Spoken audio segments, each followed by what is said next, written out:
Sean Diddy Combs is locked up in a federal jail that has been plagued by harsh conditions and violence. The Metropolitan Detention Center in Brooklyn has seen multiple deaths in recent years. An inmate was stabbed to death in July, and several others have died by suicide. It's these reasons, among others, that Combs' lawyers are fighting to get him out of there. They want him released on bail rather than being kept in jail while he awaits trial on sex trafficking charges. Combs is just the latest high-profile defendant to be locked up at MDC Brooklyn. Before him, there were R. Kelly, Elaine Maxwell, and crypto scammer Sam Bankman-Fried. Sean Diddy Combs is currently being held at the Metropolitan Detention Center in Brooklyn, a facility notorious for its harsh conditions. Often called Hell on Earth, the jail has long struggled with problems like staff shortages and unsanitary living conditions. Maxwell complained about her treatment at the facility, which included round-the-clock checks in the wake of her associate Jeffrey Epstein's jail suicide. A few years ago, a week-long power outage in the dead of winter left detainees in drab, cold conditions. Judges have also raised alarms. They've pressed the Bureau of Prisons for status updates and implored the agency to fix things. One judge even refused to send some defendants to the jail. Recent incidents at the facility include the deaths of several inmates with frequent reports of misconduct. Tracking charges he faces. And as Les Trent reports, the music mogul who once traveled by private jet to all those mansions is now in a jail that is notorious for its bad living conditions. There have been 2 murders, 4 suicides, and numerous stabbings and lockdowns in recent years. It's so out of control inside that 4 federal judges are reportedly refusing to send any more prisoners here. Diddy's legal team has expressed serious concerns about his safety and well-being as he awaits trial in such a dangerous environment, stressing that the jail poses risks for all detainees. There's really no deal that the U.S. Attorney's Office can offer, and it's certainly not one that Diddy will accept. It would involve decades in federal prison. We're talking about mandatory minimum sentences of 10 years for both the drug charges and the sex trafficking. So we know that Diddy has fought charges before. There were state charges, there were gun-related, the nightclub shooting with J-Lo, but he's going to dig in his heels, and this case is going to trial.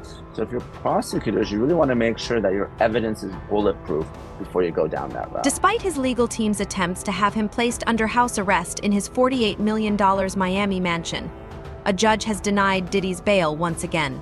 Music mogul Sean Diddy Combs back behind bars, a magistrate judge denying him bail, saying that there were no conditions that she could conceive of that would make her confident that he would appear again for other court appearances. The judge saying, "My concern is this is a crime that happens behind closed doors." Diddy's lawyers had argued that he had made good faith efforts by showing up in New York ready to surrender to face these charges, but prosecutors said that he could not be trusted, that he has a history of trying to intimidate witnesses, including some who are going to be witnesses in this case. They urged the judge to remand him. She did, and when the judge did, Diddy, who was sitting at the defense table with his attorneys, did not show any signs of emotion. He took a sip of water before he was led out of the courtroom by the U.S. Marshals. Now, his lawyers have vowed to fight this. They are going to be back in court on Wednesday before the judge who will oversee this trial and try to get Diddy to be released. NBC has reported that Diddy will remain incarcerated at MDC Brooklyn while awaiting trial.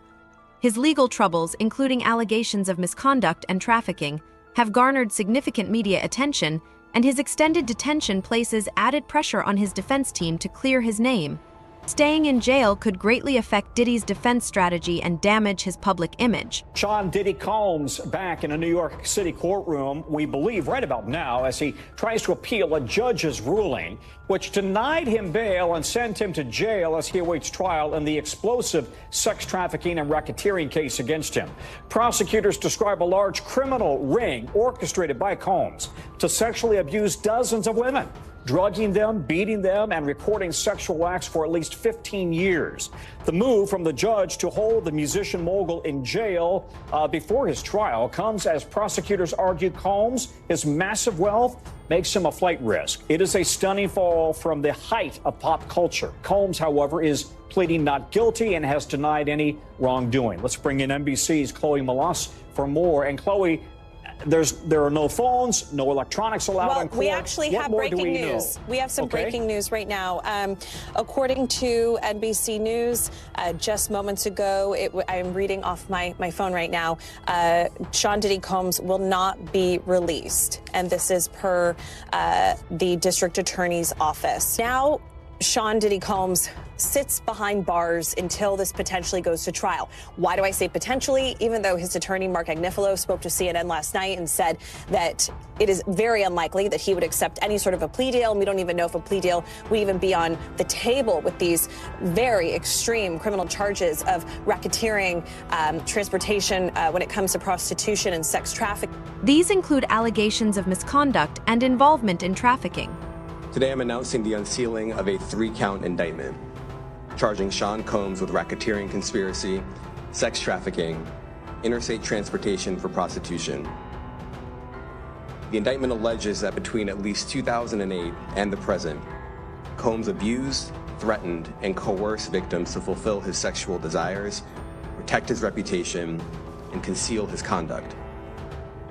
As alleged in the indictment, to carry out this conduct, Sean Combs led and participated in a racketeering conspiracy that used the business empire he controlled to carry out criminal activity, including sex trafficking, forced labor, kidnapping, arson, bribery, and the obstruction of justice. The accusations from Cassie Ventura, Diddy's former girlfriend, have been central to the case.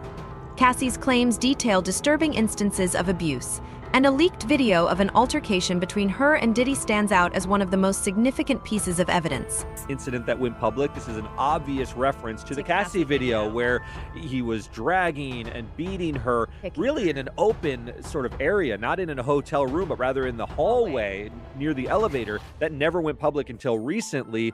The drugs are very interesting because the list of drugs includes cocaine, oxycodone, Xanax, GHB, which is a popular date rape drug, ketamine, which is what killed Matthew Perry. I mean, it is a laundry list of allegations. Like you said, and you've emphasized, this is just an indictment. This is what the prosecutors say they've gathered. Diddy will have his day in court. He's got a very sort of high-profile, high-powered attorney in Mark Agnifilo, who says he's going to fight like hell to get him released, and we don't want him on the streets while we're prosecuting this case. Now, Diddy's attorney is claiming that Diddy knew this was all going down, and he allegedly voluntarily went to New York, was staying at this hotel, assuming that things were going to happen and he was going to need to be there. We got pictures of him, though, sort of taking pictures with fans out the night before. Looked unbothered.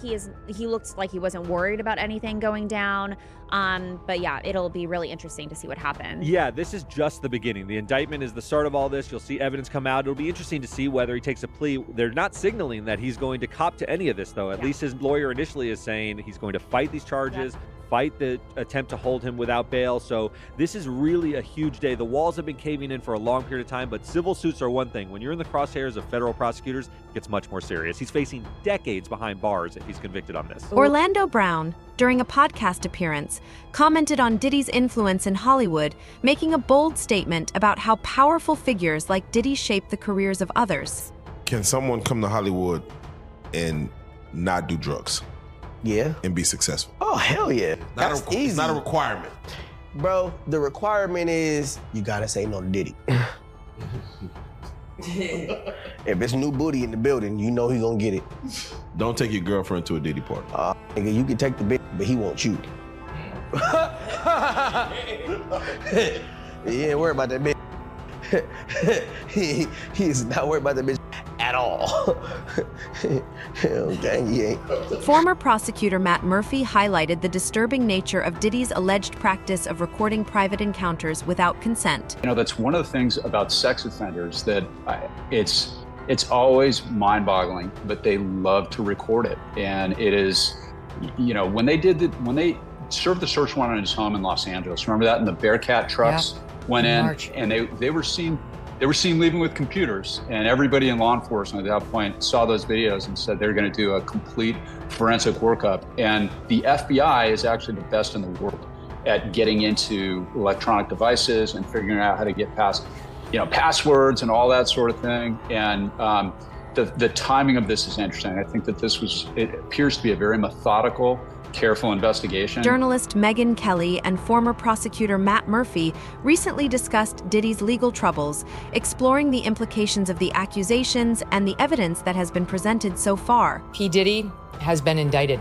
He is in custody, in federal custody now, following that very public raid on his home back in March. 6 months later, he's in federal custody. He is charged with creating a criminal enterprise, among many other things, sex trafficking, multiple acts including kidnapping, arson, bribery, forced labor, prostitution, illegal sexual activities, possession with intent to distribute. I could go on. What do you make of that? We all saw that video that came out a few months ago of the appalling violence he was wreaking on a girlfriend. And that's just something that came out, which is probably not even related to these specific charges. Let's wait for the court case. Let the evidence be put forward. Let him have his defense. Let justice play its way out of this. But I would be very, very surprised, given what we've already seen about P. Diddy, if a lot of this is not true, and if he's not going to prison for a very long time. On the Pivot podcast, hosts and guests examined the implications of the leaked Cassie video, which reportedly shows Diddy mistreating her. They debated whether this video will be the key evidence in Diddy's case or if other factors will have a more significant impact. Fellas, we initially had the conversation about Sean Combs when Cassie Ventura filed the civil suit against him, but recently CNN uncovered a surveillance video from a hotel where it's shown Sean Combs running out of a room as Cassie's attempting to leave and assaulting her in the hallway. I think now some people who were on one side of it have leaned to the other side once the evidence was shown. Upon seeing that video, what was your reaction? Man, it turned my damn stomach. It's despicable. Like, a man to hit a woman like that and kick her and stomp her like this, she was trying to escape this monster. As I'm gonna say it now after watching the video out there. Any man out there, I say, you're not a man. If you hit a woman, you're really not a man. I got certain words I call you, but you're not a man if you're gonna hit on a woman, man. That's, to your point, I believe more of everything that's came out, all the allegations. When I see that happen, when I see you're that heartless to chase that young lady out when she's trying to escape you and do what you did to her in that hallway, man, all respect lost. And I say, any man out there that hit a woman, you hit me. If you really want to hit a woman, I'll fight you. If you that tough, I'll fight you. That's just, it's sad. Yeah, no, it's really sad, Chan. You know, to be honest with you, bro, like, I really hate to be here, even have to talk about it. You know, it is really that bad, but I think it's our duty to talk about it. You know, we have loved women in our lives that we love. You know, we all have daughters. And I just think that, first and foremost, Cassie, her courage to be able to go through what she went through and be able to get to a point where she had enough courage to bring it to the forefront. And a lot of people didn't believe her. A lot of people did not believe her. And they gave Diddy the benefit of the doubt. This is my question. There is a growing consensus among commentators that Diddy's alleged behavior has persisted for years due to his significant influence in the industry. Many are questioning whether the culture of silence surrounding powerful figures like Diddy is finally beginning to break down. He's ever done publicly. All the ways that he's used his power, all the ways that he's disrespected people and treated people, and you let him do that because of his power. And now you know that this woman has been living with this for years. And those bruises heal, right? But emotionally, mentally, the trauma that she's experienced, and then to come out after all these years and finally have the courage to say something about it, to do something about it, to in some way try to recoup some of your dignity, in some way try to recoup what he took from you. Now you got to hear everybody in the world doubt that you ever went through those things. On his podcast, Stephen A. Smith shared his thoughts on the Diddy case, stating that it highlights a larger issue within Hollywood. It ain't just P. Diddy that's in trouble with all of this, because he's in a world of trouble. He's in a world of trouble, but that's not what I'm thinking about. I'm thinking about Hollywood being in a world of trouble. And if you're being honest, I ain't the only one thinking like that. So let's get that out of the way first. This Homeland Security. First off. Secondly, the sex trafficking, the physical abuse is something the ex-girl accused him of. Remember, he settled that the next day after the case, after she publicized it. He settled the case the next day. But it was thereafter that the video came out with him running down the hallway, snatching her, throwing her to the ground, kicking her, throwing a vase at her, etc., etc. Y'all remember that infamous video?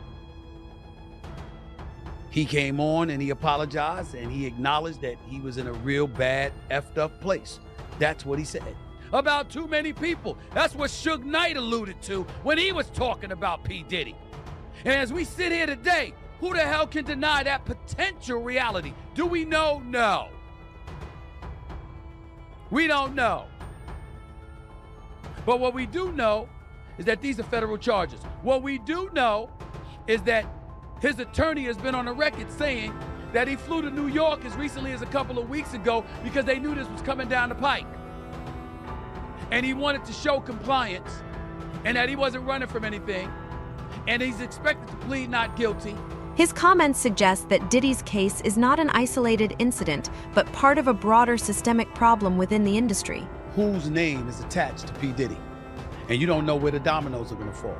You see, when R. Kelly, with his pedophile ass self, was being pursued by law enforcement, by prosecutors and what have you, it was just him.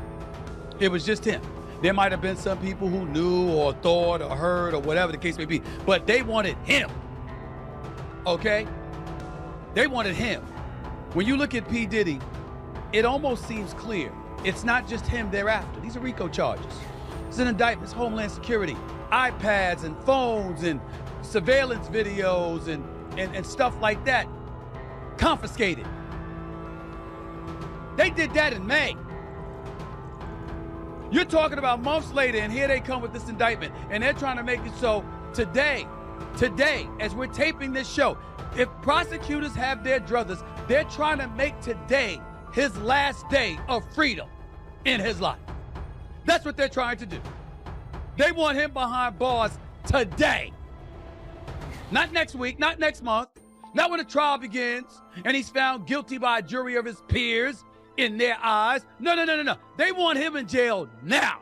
Federal reports have indicated that Diddy allegedly forced his employees to engage in inappropriate activities with him. To participate in these freak-offs and essentially victimize, I mean, that's the way they're putting it, some of the women who were pressured to be part of this. Yeah, the feds are alleging, Harvey, a full-scale criminal enterprise here. They say that Diddy was conspiring with many people, mostly his employees, to engage not just in drawing people out across state lines for the purpose of prostitution, forcible coercion of sexual acts, forced drugging and raping of women, guns, all sorts of crimes, and it's all part of a criminal. Drugs. Right. And that's a big deal. Big deal. The judge basically said that he is going to be behind bars until his trial begins, whenever that is. The judge said that and by the way, that could be a year from now. That prosecutors had shown enough evidence that